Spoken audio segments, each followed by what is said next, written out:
बिस्मिल्लाहिर्रहमानिर्रहीम। Welcome to chemistry with Kamran Chaudhary. अगर आप इस चैनल पर नए हैं तो इस चैनल को सब्सक्राइब ज़रूर कर दीजिएगा, साथ बेल आइकन के बटन को लाजमी प्रेस कर दीजिएगा ताकि आपको आने वाली हर नई वीडियो का नोटिफिकेशन मिलता रहे।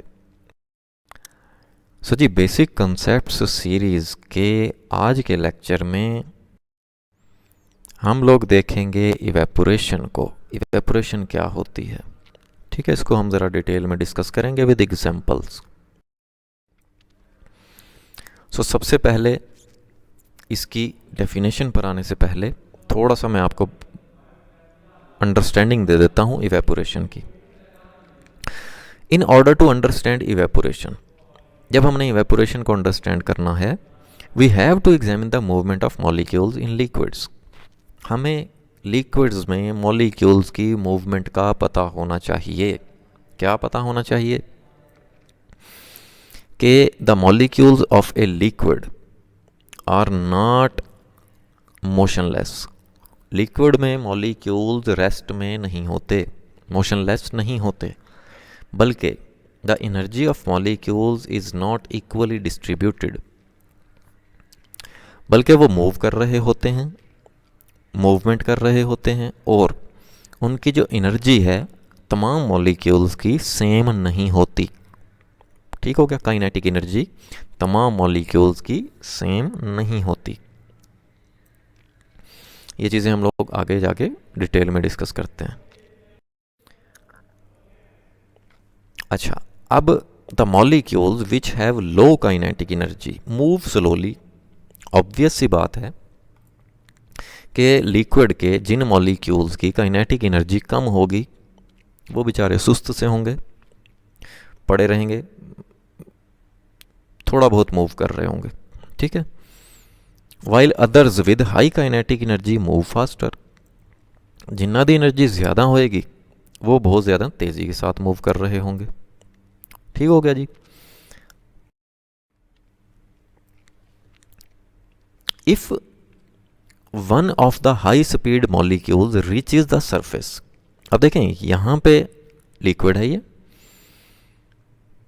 जिन मॉलिक्यूल्स की काइनेटिक एनर्जी ज़्यादा होगी वो मूव कर जाएंगे ऊपर सरफेस की तरफ। It may escape the attraction of its neighbouring molecules and leave the bulk of the liquid. अब जिन जिन मॉलिक्यूल्स की काइनेटिक एनर्जी भाई ज़्यादा हो गई वो आ जाएंगे यहाँ पे ऊपर, और वो इस सरफेस को लीव कर जाएंगे in the form of vapours, in form of gas phase. ठीक है, वो गैस में कन्वर्ट हो जाएंगे। पीछे क्या होगा? पीछे वही मॉलिक्यूल्स रह जाएंगे जिनकी एनर्जी कम होगी। ठीक हो गया? तो यहाँ पे फर्दर आपको ये देखें, यहाँ पे शो किया हुआ है लेस फोर्स ऑफ अट्रैक्शन। ये जो ऊपर मॉलिक्यूल है सरफेस के ऊपर, अब आप देखें इसको लेफ्ट और राइट वाले और नीचे वाले, जैसे यहाँ पे एरोज से मैंने यहाँ पे शो किया हुआ है कि इस तरह से तीन जगह से इसको फोर्स ऑफ अट्रैक्शन का सामना है। ठीक है, जबकि आप नीचे देखें इन मॉलिक्यूल्स को, इन मॉलिक्यूल्स को चारों तरफ से फोर्स ऑफ अट्रैक्शन का सामना है, चारों तरफ से घिरे हुए हैं ये। ठीक है, तो जो हाई एनर्जी मॉलिक्यूल्स होंगे वो वेपर्स में कन्वर्ट हो जाएंगे, जो लो एनर्जी मॉलिक्यूल्स होंगे वो लिक्विड में ही, in the form of liquid, इस कंटेनर में ही अवेलेबल होंगे। ठीक हो गया? तो ये चीज़ें समझने के बाद अब हम आ जाते हैं इवेपोरेशन की डेफिनेशन पे। Spontaneous change of a liquid into its vapours, अचानक से खुद ब खुद लिक्विड का वेपर्स में चेंज हो जाना, इज कॉल्ड इवेपोरेशन। स्पॉन्टेनियस का मतलब होता है खुद से, अचानक से। ठीक है, and it continues all at all temperatures. ये बहुत ज़्यादा इंपॉर्टेंट चीज़ है। अब कुछ स्टूडेंट यहाँ पे कंफ्यूज होते हैं बॉइलिंग और इवेपोरेशन को लेके। अब आप देखें कि जब इवेपोरेशन की बात हो रही होती है ना, तो उसके लिए स्पेसिफिक टेम्परेचर नहीं होता कोई। इवेपोरेशन किसी भी टेम्परेचर पे अकर हो सकती है।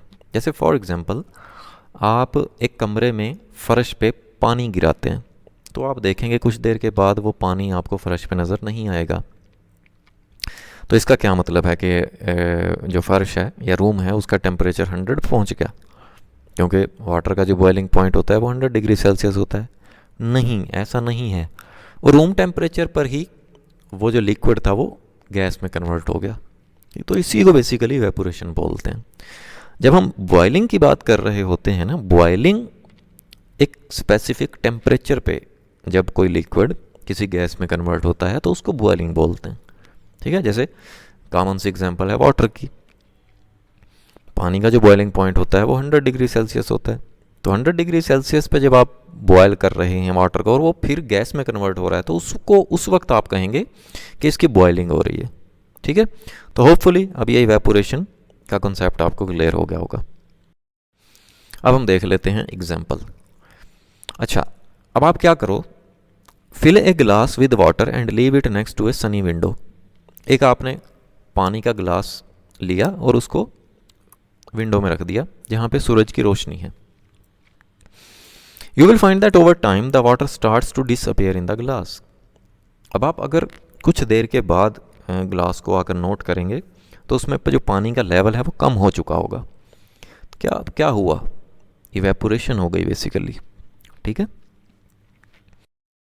फिर इसी तरह से एक और एग्जांपल देख लेते हैं। लाइक इन द समर, गर्मियों में your clothes gets dry because the water evaporates out of the clothing due to the sun. The sun heats the clothing turning the water into vapour. अब आप देखो, गर्मियों में आप लोग जब कपड़े बाहर तारों पे फैलाते हैं, ठीक है, होता क्या है, गीले कपड़े आपने फैलाए तारों पे और शाम तक आप देखते हैं कि वो ड्राई हो चुके होते हैं। हुआ क्या? हुआ ये कि वो जो सूरज की जो हीट थी, ठीक है, उसकी वजह से उन कपड़ों में मौजूद जो पानी था वो इवेपोरेट हो गया, वेपर्स में कन्वर्ट हो गया। ठीक है, तो इस तरह से आपके जो कपड़े हैं वो जेड़े थोड़े कच्चे कुच्छे होंगे ने, शर्टां शुटां, वो फिर ड्राई हो जाती हैं। ठीक है, नेक्स्ट एग्जांपल देख लेते हैं। अच्छा, क्योंकि कोरोना डेज हैं, आप सब ने सैनिटाइज़र यूज़ किया होगा, तो उसी से रिलेटेड मैंने यहाँ पे एग्जांपल ऐड की कि you might notice that when you use hand sanitiser your hands are dry pretty quickly. जब हम अपने हाथों को सैनिटाइज़ करते हैं ना, सैनिटाइज़र लगा के रगड़ते हैं हम अपने हाथों को, तो आप देखते हैं कि कुछ ही सेकंड्स में आपके हाथ जो है वो बिल्कुल ड्राई हो जाते हैं। अब ऐसा क्यों है? Alcohol has a lower evaporation point than water. अब क्योंकि सैनिटाइज़र में एल्कोहल मौजूद होती है, ठीक है, तो एल्कोहल जो होती है वो बहुत ज़्यादा तेज़ी के साथ इवेपोरेट करती है देन वाटर। ठीक है, वाटर से बहुत ज़्यादा तेज़ी के साथ वेपर्स बनते हैं एल्कोहल के। So it evaporates rather quickly from the heat of your body. तो हमारी बॉडी की जो हीट होती है उसकी वजह से वो जो एल्कोहल होता है वो बहुत ज़्यादा तेज़ी के साथ इवेपोरेट हो जाता है, वेपर्स में कन्वर्ट हो जाता है। ठीक है, अच्छा, सेम केस है, this is also true for nail polish remover. जब आप नेल पॉलिश रिमूवर को यूज़ करते हैं तो वो भी बहुत ज़्यादा तेज़ी के साथ ड्राई हो जाता है। ठीक है, वो भी बहुत ज़्यादा तेज़ी के साथ इवेपोरेट हो जाता है। ठीक हो गया जी। तो ये तो थी जी इवेपोरेशन और कुछ हमने एग्जांपल्स देखी। होपफुली आपको बहुत अच्छे से इवेपोरेशन का कॉन्सेप्ट क्लियर हो गया होगा। फिर भी ਤੁਹਾਡਾ कोई भी क्वेश्चन हैगा तो तुसी कमेंट करो, मैं इंशाल्लाह ताला आपके कमेंट का जवाब दूंगा ज़रूर। अगर आपको वीडियो पसंद आई है दैन चैनल को सब्सक्राइब ज़रूर कर दिया करो, वीडियो को लाइक एंड शेयर ज़रूर कर दिया करें। Thank you very much for watching this video.